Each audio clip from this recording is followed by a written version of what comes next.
সন্দ্বীপে বাড়ি বর্ষণের পানিতে ক্ষতিগ্রস্ত এলাকা পরিদর্শনে ইউএনও। সন্দ্বীপ উপজেলা প্রতিনিধি আব্দুল হামিদ এর রিপোর্ট।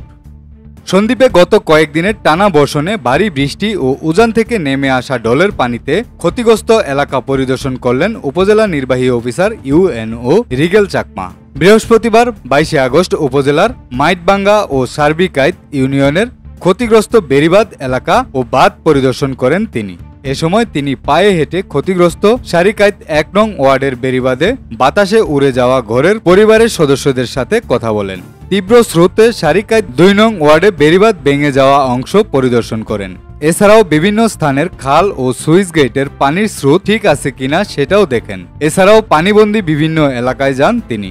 এ সময় সহকারী কমিশনার ভূমি তাসফিক সিফাত উল্লাহ, উপজেলা শিক্ষা অফিসার খুরশেদ আলম, উপজেলা প্রকল্প বাস্তবায়ন কর্মকর্তা PIO Mohammad Ismail, Bangladesh press club Sandwip শাখার সভাপতি ইলিয়াস সুমন, অর্থ সম্পাদক আব্দুল হামিদ, দপ্তর সম্পাদক ইঞ্জিনিয়ার নূর মোহাম্মদ আলী হাসান উপস্থিত ছিলেন।